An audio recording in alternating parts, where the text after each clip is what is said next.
The left-wing media, I apologized to them the other day, and I'll do it now. Usually all my terrible journalists are watching. They watch your show too, you know.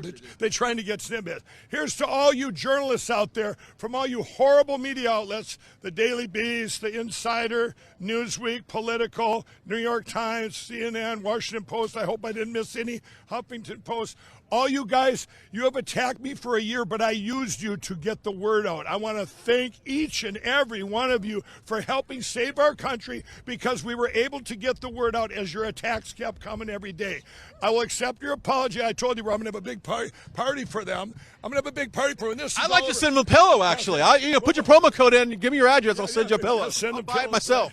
Well, they all did. They all must need my pillows to sleep at night because they write the biggest garbage. Somehow in my year at Rebel HQ, I've managed not to have to cover the My Pillow guy. But sadly, that day has finally come. Mike Lindell, this one's for you. Mike Lindell of My Pillow infamy joined the cursed duo of J.D. Vance and Donald Trump at a rally for Vance, who is currently running for Senate in Ohio. He used his airtime on Right Side Broadcasting to lambaste, you got it, the media. Instead of, giving us some facts and inspiration about why he's supporting such a repulsive candidate, in my opinion, like Vance, Lindell was on his usual shtick of making the conversation all about himself.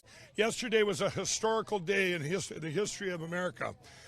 We filed the first preliminary injunction in the state of Arizona to get rid of the machines once and for all. And that's the first of many. I want to do all 50.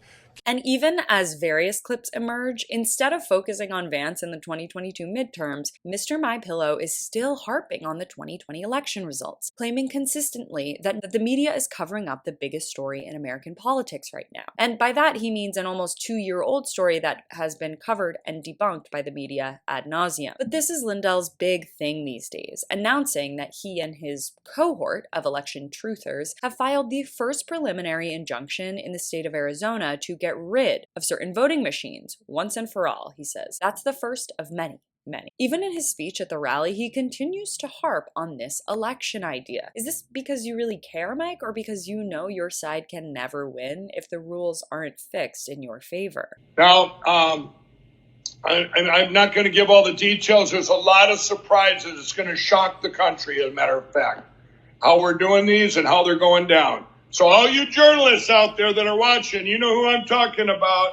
All you that write the stupid stories on, this subpoena, that subpoena. How about talking about the biggest crime in history, and how about these preliminary injunctions and what we're doing with the evidence? I like this tweet that sums up Mike's persona perfectly. Today's the day Mike Lindell promises to shock the world for the umpteenth time. I have to say, even though I was dreading covering this buffoon for so long, these clips just show a man who is so void of intelligence and charisma, and yet has somehow gotten onto stage with some of the most powerful, albeit similarly intellectually challenged men in the nation. I guess that's just the new American dream, isn't it? Thanks so much for watching. You can follow me on all platforms at Caro Johnson 917.